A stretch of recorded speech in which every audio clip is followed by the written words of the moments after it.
안녕하세요. 매일 아침 말씀 묵상에 오신 여러분을 진심으로 환영합니다.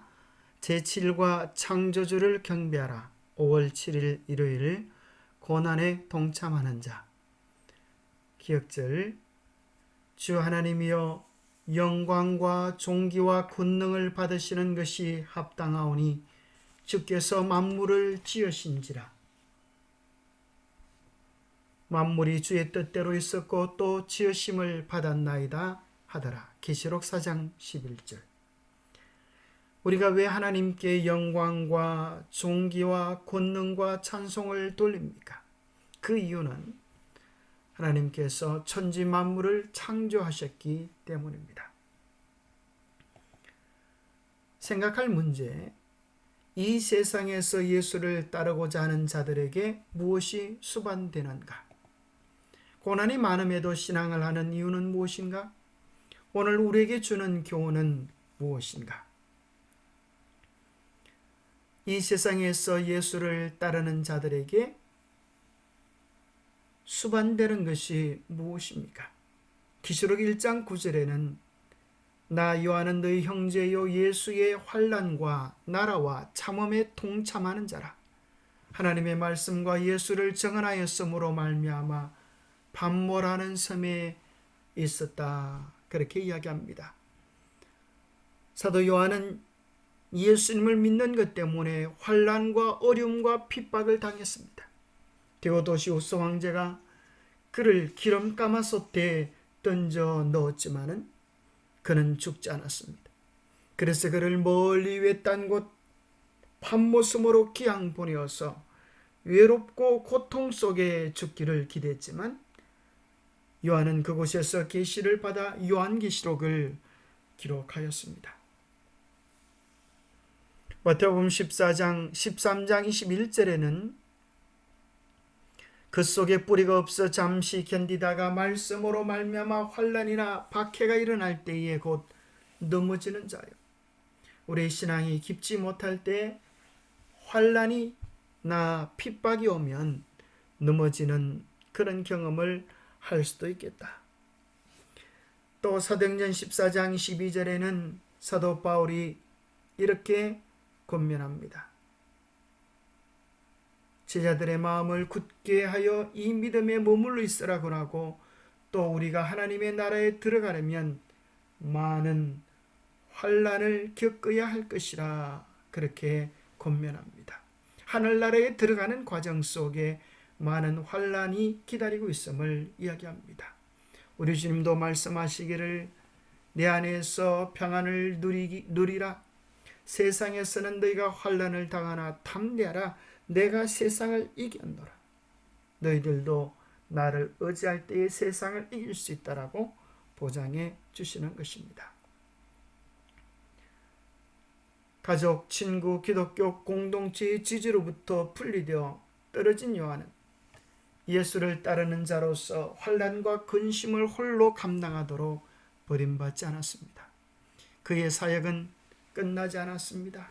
그의 정언은 끝난 것이 아니었습니다. 눈부시게 빛나는 고귀한 방문자가 외로운 섬에 있는 요한을 찾아와서 하나님의 보좌로부터 온 놀랍고 기쁜 소식을 직접 전해주는 것입니다. 예수님의 기별은 이후 세계에 걸쳐 시간의 통로를 따라 울려 퍼질 것이었습니다.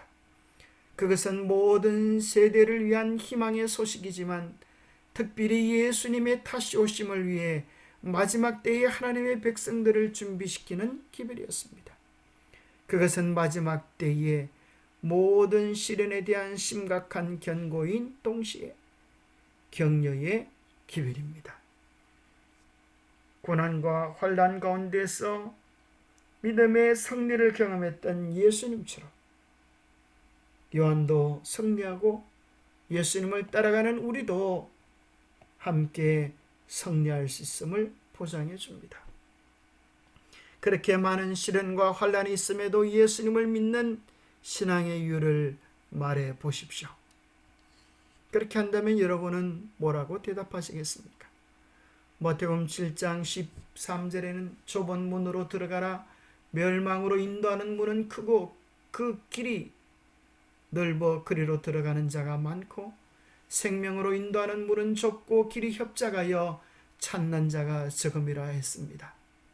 고난이 많음에도 좁은 길로 가는 이유는 그 길이 생명의 길이기 때문입니다. 로마서 14장 8절에는 우리가 살아도 주를 위하여 살고 죽어도 주를 위하여 죽나니 그러므로 사나 죽으나 우리가 주의 것이로다. 주님께서 우리를 위하여 죽으시고 먼저 구원을 베풀으셨기 때문에 우리가 그 은혜와 사랑을 저버릴 수 없기 때문입니다. 로마서 8장 17절에는 우리가 정말 하나님의 자녀이면 천국의 상속자인데 하나님의 상속자요 그리스도와 함께한 상속자니 우리가 그와 함께 영광을 받기 위하여 고난도 함께 받아야 할 것이니라. 우리가 당하는 고난은 하늘 영광의 상속자임을 우리에게 보증해 줄 것입니다. 그리스도와 함께 받을 영광을 위하여 고난을 당한다고 한들 그것이 우리에게 아무런 문제가 되어지지 않습니다. 요한은 그의 믿음의 친구에게서 격리되어져서 patmos에로 유배되어 갔습니다. 그의 원수들 생각에는 그가 거기에서 힘들고 돌봐주는 사람이 없기 때문에 죽으리라고 생각했습니다. 그러나 요한은 거기에 있을 때에 친구들도 사귀고 회심자들도 얻었습니다. patmos에는 하나님과 그리스도와 천군 천사들이 요한의 친구가 되어 주었습니다. 요한은 그들에게서 교훈을 받아 그와 격리되어 있는 사람들에게 그 교훈들을 전하여 주었습니다. 거기에서 그는 하나님께로부터 받은 이상과 계시를 기록하였고 세상 역사의 마지막 때에 일어날 일들에 관하여 말하였습니다. 요한이 patmos에서 계시를 받고 요한계시록을 기록했을 뿐 아니라 요한은 그곳에서 친구들을 사귀고 복음을 전하여서 침례를 주는 기쁨을 얻었습니다. 그래서 성지 순례를 통하여 patmos에 가보니까 사도 요한 침례 기념교회가 있었습니다. 사도 요한이 그곳에서 침례를 준 것을 기념하여 만들어진 교회였습니다. 그 맞은편에서 교회를 바라보면서 찍은 기념사진입니다. 정말 감동적인 시간이었습니다. 바로 이 섬이 요한이 계시를 받은 patmos이고 이 산 뒤편에 요한이 계시를 받은 계시의 동굴이 있습니다. 참으로 하나님과 함께하는 자는 외롭지 않습니다. 왜냐하면 언제나 하나님이 그들의 친구가 되어주기 때문입니다. 하나님을 신실히 믿는 자들은 멸망할 수가 없습니다. 죽어도 구원을 얻고 하늘에 가기 때문입니다. 영감의 교훈입니다. 고난에 참여하는 자들은 영광도 나눌 터 그들은 저희 주님이 당하신 것처럼 혹독한 시련을 당하나 고난으로 인하여 기분이 상하거나 마음의 평화를 깨트리지 아니한다. 그들은 잘 견디기만 한다면 그 시련이 그들을 세련되고 순결하게 할 것이며 그리스도와 더욱 밀접히 교제하게 하리라는 사실을 안다. 그리스도의 고난에 참여하는 자들은 또한 그분의 위로에 동참하는 자가 되고 마침내 그분의 영광을 나누어 가지는 자가 될 것이다. 우리는 고난에 참여함으로 영광에도 동참하는 하늘 영광의 상속자가 될 것입니다. 기도하겠습니다. 하나님 아버지, 우리가 고난을 당하기 전에 먼저 그리스도께서 우리를 위하여 자원하여 고난을 당하시고 십자가에 죽으시는 크신 사랑을 베풀어 주셔서 감사합니다. 그 구원, 그 사랑, 그 은혜 때문에 우리가 구원받는 주님의 자녀가 되었습니다. 그러하기에 우리가 시련을 당한다고 한들, 주님 때문에 고난과 어려움을 당한다고 한들 그것이 무엇이 될 수 있겠습니까? 우리를 향하여 당하신 주님의 사랑을 생각하고 그 고난 속에서도 오히려 우리와 함께 계시고 버리지 아니하시는 주님의 깊은 사랑을 우리로 누리게 하여 주옵소서. 우리를 대신하여 고난의 짐을 져주시고 때마다 필요되는 은혜를 주시는 주님의 사랑 감사합니다.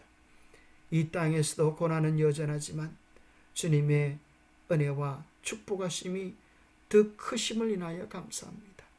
날마다 주님의 손잡고 아름다운 동행을 하는 우리 모두가 되도록 축복하여 주시옵기를 우리 주 예수 그리스도 이름 모자하여 간절히 간구하옵나이다.